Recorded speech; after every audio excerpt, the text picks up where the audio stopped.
Good morning बच्चों, मैं BL Agarwal आज आपको इस लेक्चर में subject financial management chapter cost of capital topic optimum capital structure और डेट इक्विटी मिक्स का एक प्रॉब्लम सोल्व करके समझाने का कोशिश करूंगा। उम्मीद करूंगा आपको जरूर से जरूर समझ में आएगा। ठीक है, ये रख दिया आपके सामने एक प्रॉब्लम।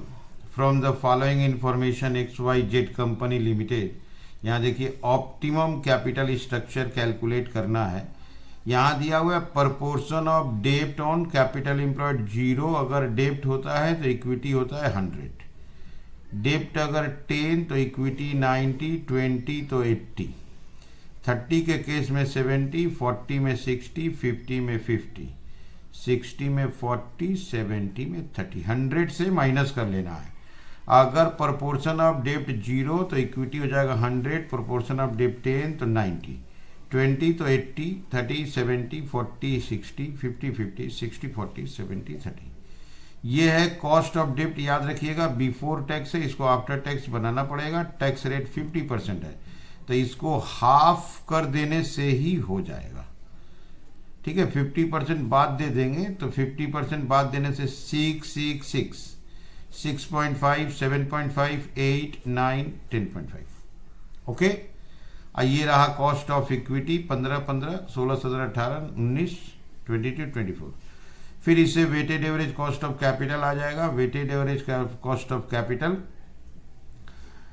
जो लोअर होगा वही हमारा weighted average cost of capital, that is आप बोल सकते हो ऑप्टिमम कॉस्ट ऑफ कैपिटल माना जाएगा और उसी मिक्स को ऑप्टिमम डेब्ट इक्विटी मिक्स के नाम से पुकारेंगे।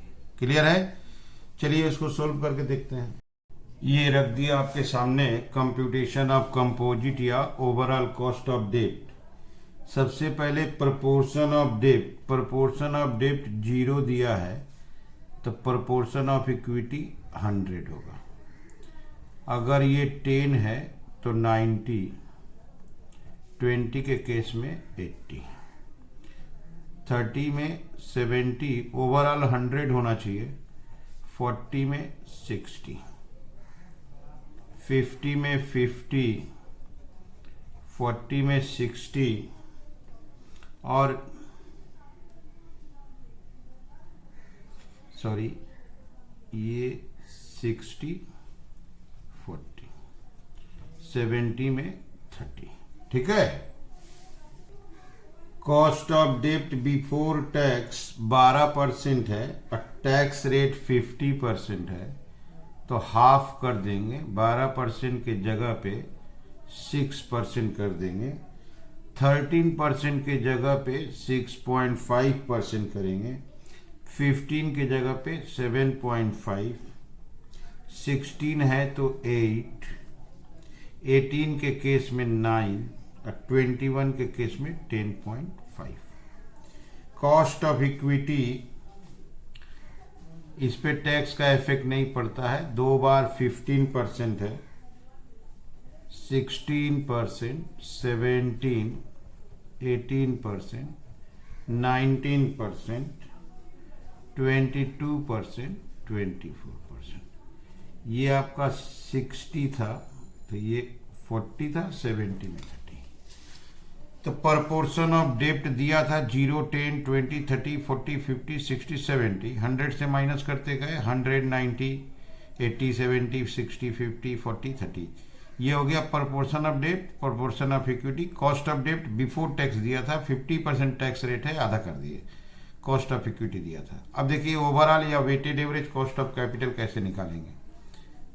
प्रोपोर्शन ऑफ डेब्ट कॉस्ट ऑफ डेब्ट से इंटू करेंगे 0 plus proportion of equity cost of equity से इंटू करेंगे 15, रिजल्ट आएगा 15%। 10 का 6, 0.6 प्लस 90 का 15, 13.5, 14.1%। 20 का 6, 1.2, 80 का 16, 12.8, दैट इज 14। 30 का 6.5 1.95 प्लस 70 का 17% 11.9 13.85 40 का 7.5% ये हुआ 3 60 का 18% 10.8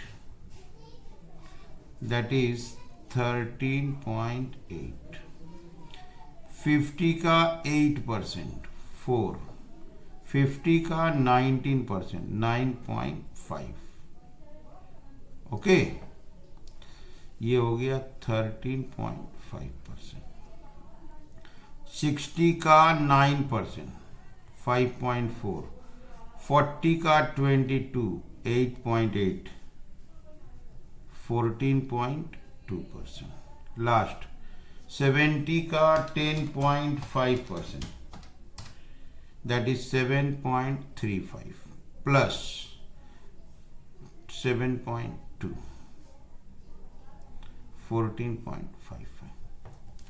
तो कैसे आ रहा है? प्रपोर्शन ऑफ डेब्ट को कॉस्ट ऑफ डेब्ट से इंटू करके लिख देते हैं, प्रपोर्शन ऑफ इक्विटी को कॉस्ट ऑफ इक्विटी से इंटू करके लिख देते हैं, देन प्लस कर देते हैं। यहाँ देखिए सबसे लोवेस्ट कॉस्ट ऑफ कैपिटल 13.5 है, तो debt equity optimum debt equity mix 50-50 होगा। ओके, इसी बात को लिख देना है।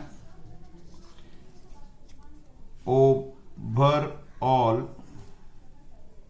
या composite cost of capital will be minimum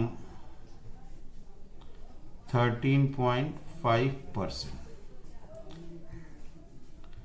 The optimum debt equity